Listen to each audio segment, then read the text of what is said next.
Hi friends, Mathew സാമുവേലിൻ്റെ പുതിയ video കണ്ടായിരുന്നു കേട്ടോ.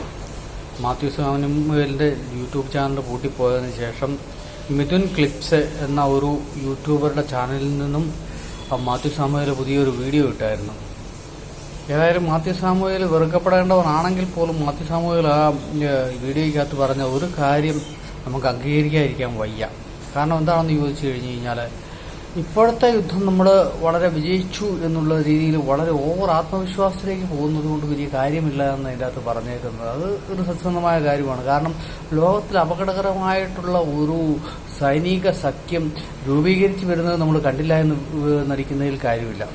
ഏതാണ് ആ സൈനിക സഖ്യം എന്ന് പറഞ്ഞു കഴിഞ്ഞാൽ, ചൈനയും പാകിസ്ഥാനും തുർക്കിയും ചേർന്നുള്ള ആ ഒരു ത്രിരാഷ്ട്ര അച്ചുതണ്ട് രൂപീകരിക്കപ്പെട്ട് വരുന്നതായിട്ട് കുറേ കാലങ്ങളായിട്ട് ശ്രുതി കേൾക്കുന്നുണ്ട്. പക്ഷേ അത് ഈ പഹൽഗാം ആക്രമണത്തിന് ശേഷം ഉണ്ടായ ഓപ്പറേഷൻ സിന്ദൂറിൽ നമുക്ക് ആ ഒരു അച്ചുതണ്ടിൻ്റെ പ്രവർത്തനം വളരെ വ്യക്തമായിട്ട് കാണുവാനായിട്ട് സാധിക്കും. ആ അച്ചുതണ്ട് ആദ്യമായിട്ട് നടത്തിയ യുദ്ധത്തിൽ അവർ പരാജയപ്പെട്ടു പോയി എങ്കിൽ പോലും ആ അച്ചുതണ്ടിൻ്റെ ഭാവിയിൽ ആ അച്ചുതണ്ട് ഒരു 10 വർഷങ്ങൾക്ക് ശേഷം ആ അച്ചുതണ്ട് ഈ അവസ്ഥയിലായിരിക്കുമെന്ന് നമുക്ക് ഒരിക്കലും പറയാൻ പറ്റത്തില്ല.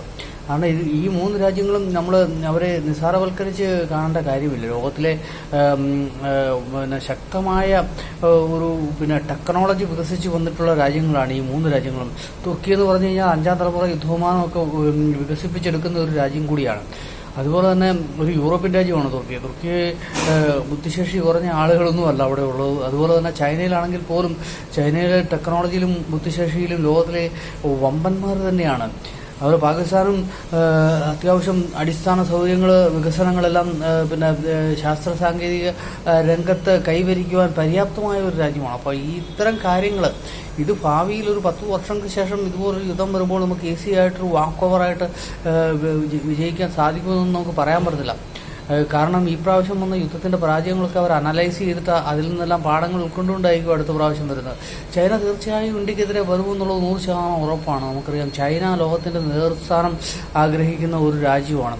അതുപോലെ ഇന്ത്യയും പല കാര്യങ്ങളിൽ ലോകത്തിലെ നേതൃസ്ഥാനത്തിലേക്ക് ഉയർന്നു വന്നുകൊണ്ടിരിക്കുന്ന രാജ്യമാണ്. അതുകൊണ്ട് തന്നെ എപ്പോഴും പാകിസ്ഥാനെ ഒരു ശിഖണ്ഡിയെ മുന്നിൽ നിർത്തി യുദ്ധം ചെയ്യുന്നത് പോലെ പാകിസ്ഥാനെ എപ്പോഴും ചൈന ഉപയോഗിക്കും എന്നുള്ളത് 100% ഉറപ്പാണ്. ചൈനയുടെ ഹിഡൻ അജണ്ടയിൽ എപ്പോഴും പാകിസ്ഥാൻ ഉണ്ടാവും.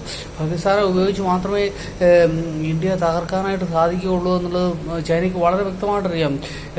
ലോകരാജ്യങ്ങൾക്ക് എല്ലാവർക്കും അറിയാം, ഇന്ത്യക്കൊരു ചെക്ക് വെക്കണമെങ്കിൽ അത് പാകിസ്ഥാനെ കൊണ്ട് മാത്രമേ സാധിക്കുകയുള്ളൂ. അല്ലാതെ നേരിട്ട് ഏറ്റുമുട്ടി മരണത്തിലേക്ക് പോകുവാനായിട്ട് ആരും തയ്യാറാകില്ലല്ലോ. അപ്പോൾ പാകിസ്ഥാനെ ബലിയാടായി ബലിവസ്തുവാക്കി വെച്ചുകൊണ്ട് അവർ ഇനിയും നിഴൽ യുദ്ധങ്ങൾ ഇനിയും